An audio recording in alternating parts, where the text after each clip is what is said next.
Hallo ihr Lieben, immer wieder mal lese ich in meinen Kommentaren, also wenn ich diese Karte ziehe, dann habe ich Angst. Ich würde sie am liebsten wieder zurücktun. Diese Schwertkarten, also die lösen in mir keine Begeisterungsgefühle aus, hat jemand geschrieben. Es ist eher so ungute Gefühle. Heute spreche ich mit euch über die Schwertkarten aus der kleinen Arkana im Tarot und ja, warum die so missverstanden sind und wie man sie vielleicht anders sehen könnte. Und klar, ich verstehe das, wenn man erstmal so eine Schwertkarte sieht, dann kann man sich schon leicht mal erschrecken. Diese Schwertkarten zeigen ja alle, das wisst ihr ja schon, den Verstand an. Ja, ich zeige euch mal die Karten hier.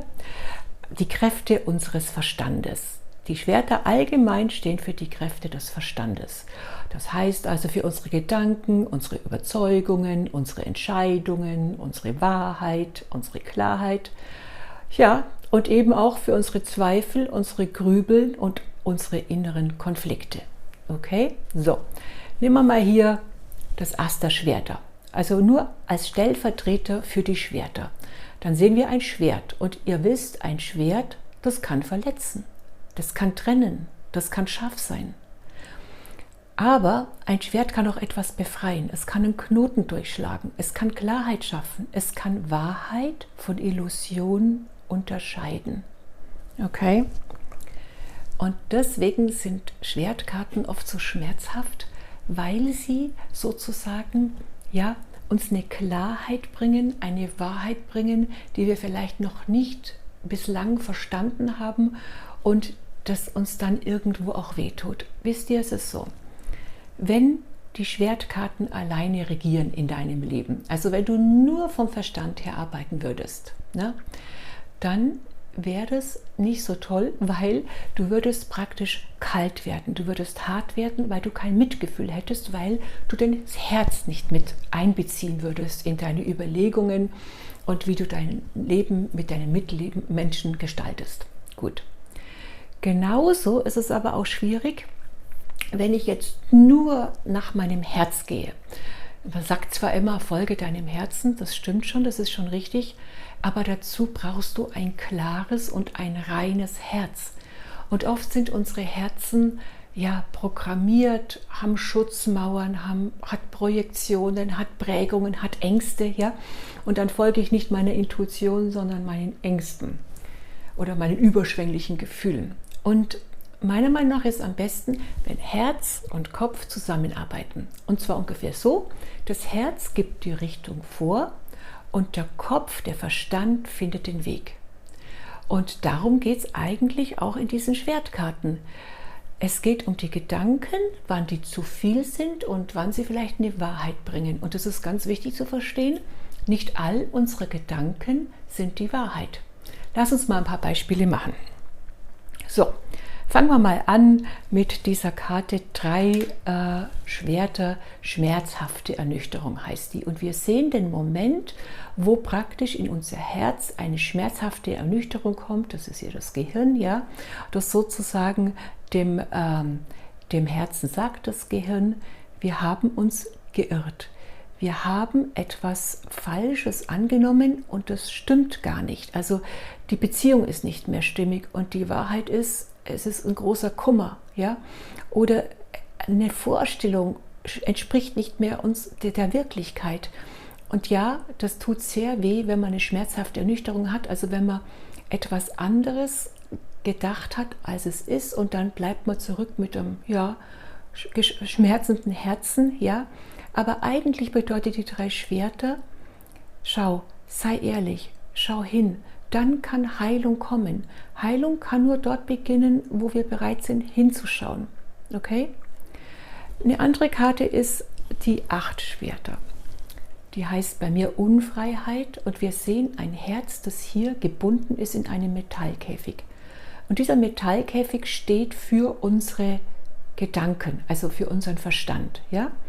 Und das haben wir doch ganz, ganz oft, dass wir Gedanken haben, ich kann das nicht, ich schaffe das nicht, das kann ich doch nicht tun, das darf ich doch nicht tun. Ja? Das sind so Konflikte, wo das Herz gegen den Verstand geht.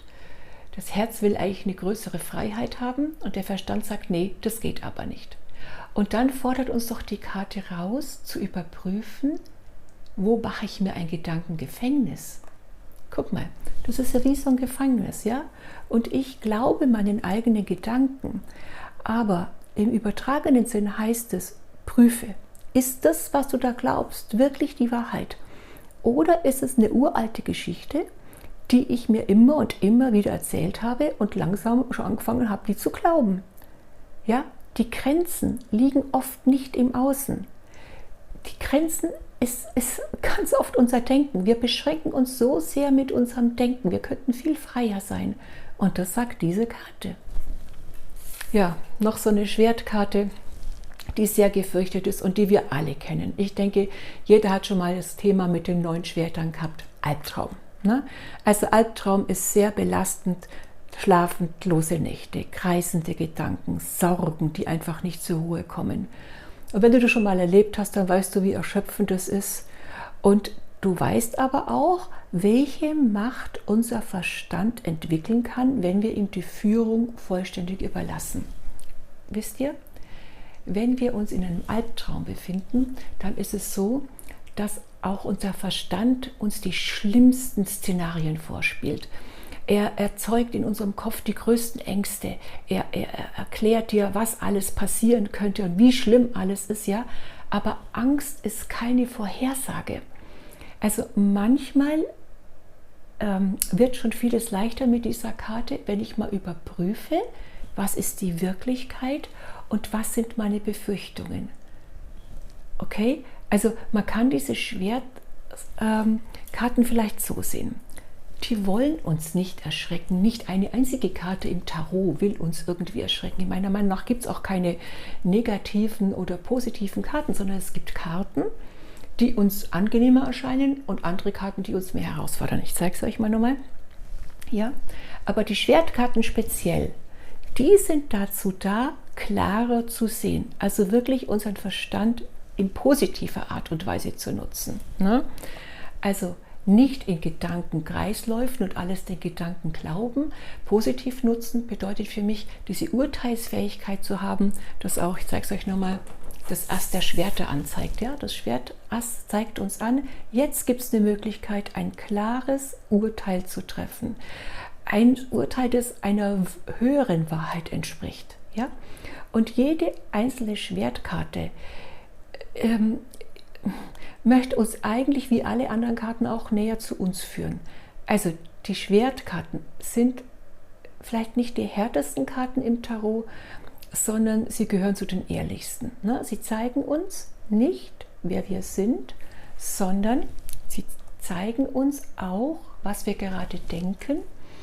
Und Gedanken können wir verändern. Das liegt an uns selber. Das ist doch auch eine positive Nachricht. Dass wir müssen nicht im Albtraum stecken bleiben. Wir müssen nicht in der Unfreiheit stecken bleiben. Wir müssen nicht in einem Kummer stecken bleiben, weil unser Herz verletzt worden ist, sondern wir können sehen, aha, unser Herz wurde verletzt, weil ich mir was vorgemacht habe. Und beim nächsten Mal kann ich es vielleicht anders machen. Ich weiß nicht, welche Erfahrungen ihr schon mit den Schwertkarten gemacht habt. Und ich würde mich wahnsinnig freuen, wenn ihr da mir in die Kommentare ein paar Anregungen dazu schreibt. Oder schreibt mir, welche Karte euch denn sonst noch so erschreckt. Dann kann ich vielleicht auch mal ein Video drüber machen.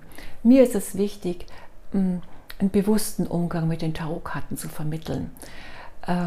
Und ich lehre das auch in meinen Tarotkursen, ich lehre das auch in meinen anderen Kursen, wie man ja Spiritualität leben kann, weil eigentlich ist es ein spirituelles Denken, alles von allen Seiten zu betrachten. Und auch wenn du ein spiritueller Mensch bist, dann darfst du durchaus deinen Verstand benutzen. Viele Erkenntnisse kommen tatsächlich über den Verstand, über eine geistige Klarheit, ja, ein ruhiges Herz und eine geistige Klarheit. Also ich glaube, das würde sich jeder wünschen. Ich wünsche mir jetzt, dass ihr nächsten Sonntag wieder dabei seid, dass ihr mir einen Daumen, ein Like gebt, ja, und dass wir uns dann bald wieder sehen. Macht's es gut. Tschüss.